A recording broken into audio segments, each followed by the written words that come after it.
नमस्कार मेरे मित्रों। जीवन पुस्तक की एक और अध्याय में आपका स्वागत है। और आज हम जो प्रयास करने जा रहे हैं वो मुझे लगता है कि बहुत बड़ा प्रयास है। हो सकता है कि इसमें मुझसे गलती हो जाए, लेकिन मैं अपनी तरफ से पूरी कोशिश करूँगा कि आपको सही और सटीक जानकारी मिले। मित्रों, मैंने श्रीमद् भगवद गीता तब तक नहीं पढ़ी थी जब तक मुझे ज्ञान नहीं हुआ कि हम सब आत्माएं हैं और ये जिंदगी हम आत्माओं के लिए एक इम्तिहान है। अपने अंदर से अपने सबसे अच्छे रूप को बाहर निकालने का और इस इम्तिहान को पास करने की एक अहम किताब है श्रीमद् भगवद गीता। श्रीमद् भगवद गीता के 18 अध्याय हैं और यह संस्कृत में परमात्मा द्वारा दी गई थी। समय के साथ संस्कृत भाषा रोजमर्रा की जिंदगी से निकल गई और यह ज्ञान मनुष्यों से दूर हो गया। समय समय पर श्रीमद् भगवद गीता का साधारण अक्षरों में अनुवाद किया गया। इसी प्रयास को आगे बढ़ाते हुए मैं यहाँ श्रीमद् भगवद गीता संपूर्ण सार को एकदम आसान रूप में प्रस्तुत कर रहा हूँ। ये ज्ञान परमात्मा ने भगवान कृष्ण के द्वारा सबसे बड़े धर्मयुद्ध महाभारत की रणभूमि कुरुक्षेत्र में अर्जुन को 5000 साल पहले दिया। ये वो वक्त था जब धर्म का बार बार उल्लंघन हुआ, परमात्मा का डर मनुष्य से निकल गया। लालच की होड़ में भाई ने भाई को मारने की कोशिश की और यही नहीं, एक ब्याहता को भरी सभा में अपने ही बड़ों के सामने अपमानित भी किया गया।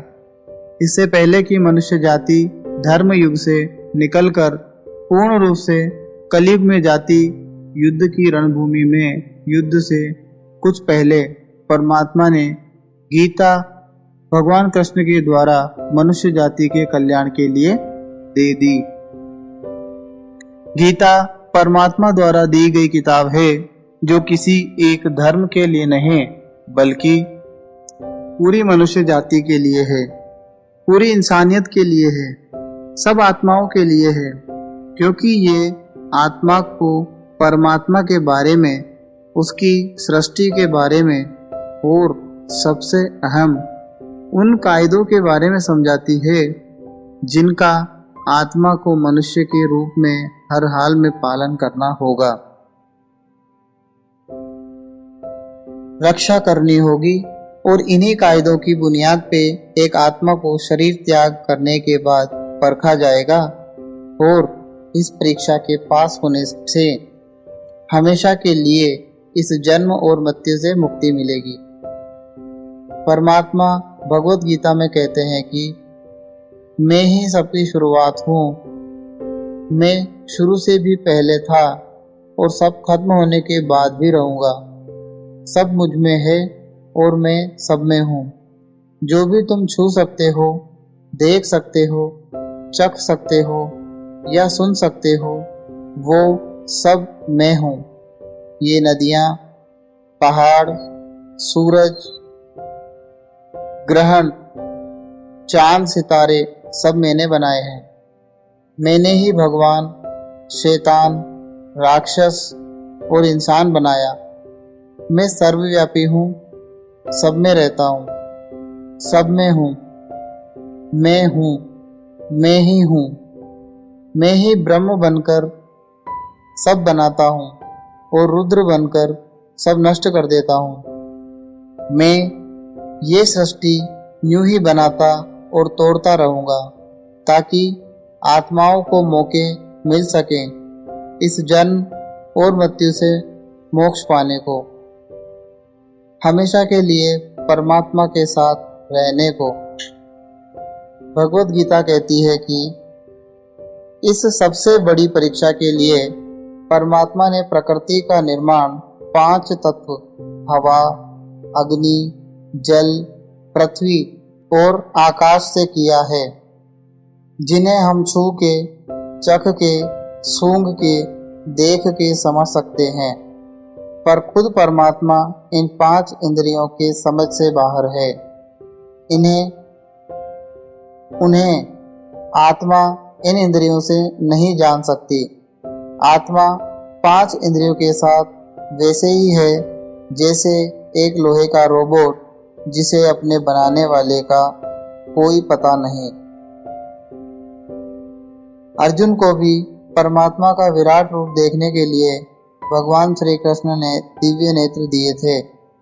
भगवत गीता समझाती है कि आत्मा अजन्मी है, इसे कोई मार नहीं सकता, कोई जला नहीं सकता, कोई डुबा नहीं सकता, काट नहीं सकता, लेकिन आत्मा को परमात्मा के साथ हमेशा रहने के लिए ये परीक्षा रूपी जीवन में बैठना ही पड़ता है। इस परीक्षा के लिए परमात्मा से बिछड़ के आत्मा को पृथ्वी पे किसी न किसी रूप में जन्म लेना पड़ता है और 88 करोड़ योनियों को जीने और भोगने के बाद एक आत्मा को मनुष्य का शरीर और दिमाग मिलता है। इस सबसे बड़ी मर्यादाओं की परीक्षा में बैठने के लिए हर मनुष्य को इस परीक्षा के दौरान तरह तरह की अच्छी और बुरी भावनाओं की चक्रव्यूह में अपने ही भाई बहन और मित्रों के साथ डाला जाता है, जिसमें हर आत्मा को अपने अंदर के तामसिक और राजसिक अवगुणों से निकल के सात्विक जीवन में प्रवेश करने के मौके मिलते हैं। हमारे तामसिक गुण वो हैं जो हमारे अंदर हीन भावना पैदा करके हमें खुद को उदास और नुकसान पहुंचाते हैं, और हमारे राजसिक गुण हमें ईर्ष्यालु और लोभी बना के दूसरों के प्रति नुकसान पहुंचा सकते हैं। इस परीक्षा के दौरान हर आत्मा को तामसिक और राजसिक गुणों को खत्म करके अपने सात्विक गुणों से परिचित होना पड़ेगा। सात्विक गुण वो हैं जो आत्मा को अपने आसपास की हर चीज से जोड़े और उन्हें प्यार करना सिखाते हैं। परीक्षा के दौरान हर आत्मा को जीवन के चारों स्तंभ धर्म, अर्थ, काम और मोक्ष का ज्ञान पाके ही मुक्ति मिलती है, जिन्हें समझकर ही आत्मा परमात्मा को समझ सकती है। पहला द्वार धर्म का है और शेर का इसका प्रतीक है। धर्म वही है जो गीता में लिखा हुआ है। धर्म वही है जो धारण किया हुआ है, जिसे आपका दिल मानता है, जैसे झूठ नहीं बोलना, चोरी नहीं करना, भगवान का निरादर नहीं करना, दूसरों को नुकसान नहीं देना, यही सब धर्म है। और हर आत्मा को अपने जीवन काल में हर समय धर्म का पालन करना होगा और उसकी रक्षा करनी होगी। दूसरा द्वार अर्थ का है और घोड़ा उसका प्रतीक है। हर आत्मा अपने हर जीवन काल में अपने पृथ्वी पे होने का अर्थ या मूल कारण समझेगी। इस जिंदगी में भोगने वाली चीजें और रिश्तों का आनंद लेगी। अच्छा बेटा, अच्छी बेटी, अच्छा भाई या अच्छी बहन, अच्छा पति, अच्छी पत्नी बन के हर दुनिया के रिश्ते पर खरी उतरेगी और इस परीक्षा को पास करेगी। तीसरा द्वार काम का है। भगवत गीता समझती है कि हर मनुष्य के अंदर काम, क्रोध, लोभ, मोह, अहंकार और ईर्ष्या जैसी 6 भावनाएं हमें अपने और दूसरों के प्रति नुकसान पहुंचा सकती है। इन भावनाओं को हर मनुष्य को हमेशा अपने नियंत्रण में रखना होगा, क्योंकि इनके बहाव में किया हुआ कोई भी काम हमारे जीवन भर की परेशानी का कारण बन सकता है। और एक आत्मा संतोष और सादगी से इन भावनाओं पर हमेशा के लिए विजय पा सकती है। चौथा स्तंभ मोक्ष का है और हाथी इसका प्रतीक है। इस परीक्षा रूपी जीवन में हर मनुष्य हर समय कुछ इच्छाएं रखता है।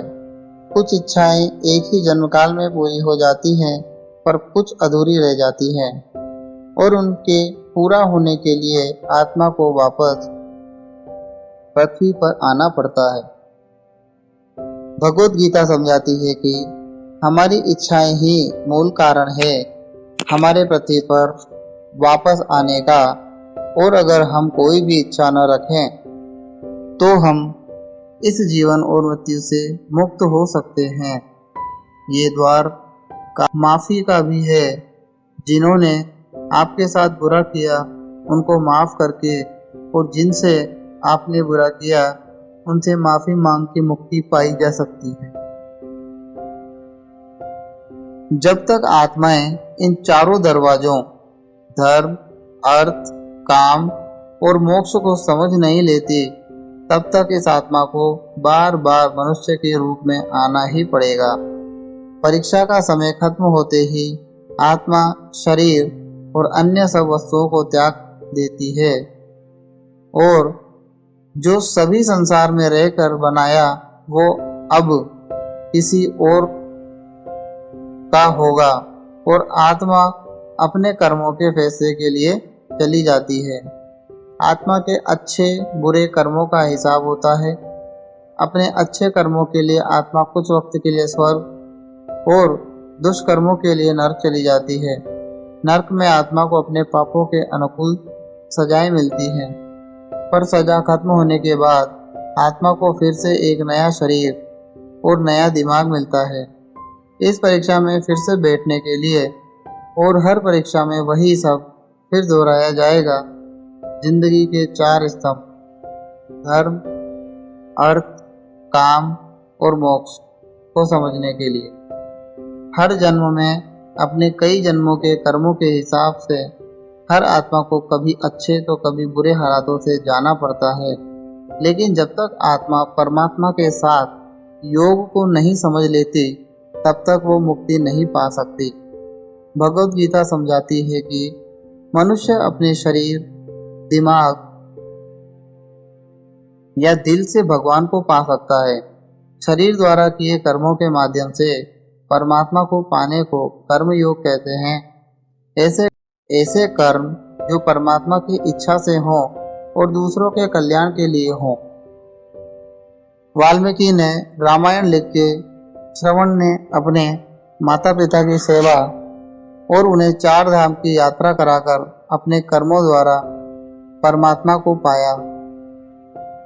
श्रीमद् भगवद गीता समझाती है कि एक आत्मा दिमाग से भी परमात्मा के साथ योग लगा सकती है।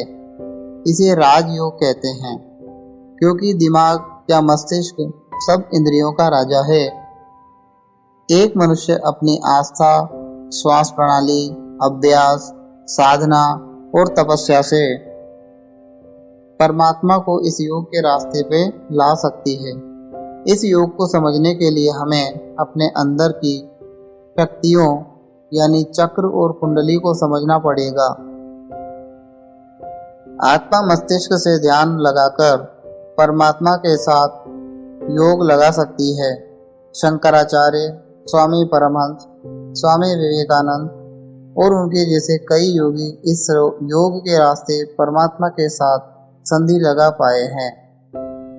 परमात्मा भगवत गीता में कहते हैं कि अगर किसी की आत्मा को धर्म ना भी समझ आए, योग न भी समझ आए, पर अगर वो मेरी शरण में आ जाए तो मैं उसके सारे पाप माफ कर देता हूँ। परमात्मा को ऐसी दिल की गहराइयों से पुकार के पाने को भक्ति योग कहते हैं। चैतन्य महाप्रभु, मीराबाई और भगवान हनुमान भक्ति योग के सबसे बड़े उदाहरण हैं। लेकिन कभी आत्मा अपने होने का मूल कारण भूल के धर्म का उल्लंघन करे या पाप के रास्ते पर निकल जाए तो उसे ठीक करने के लिए परमात्मा को खुद किसी रूप में पृथ्वी पे जन्म लेना होता है। तो मित्रों, अगर आपको यह भगवत गीता का सार पसंद आया तो इसे औरों के साथ जरूर शेयर करें, ताकि सब आत्माएं अपने यहाँ होने का मूल कारण समझ सकें और इस जन्म और मृत्यु से मुक्ति पा के हमेशा परमात्मा के साथ रह सके। धन्यवाद।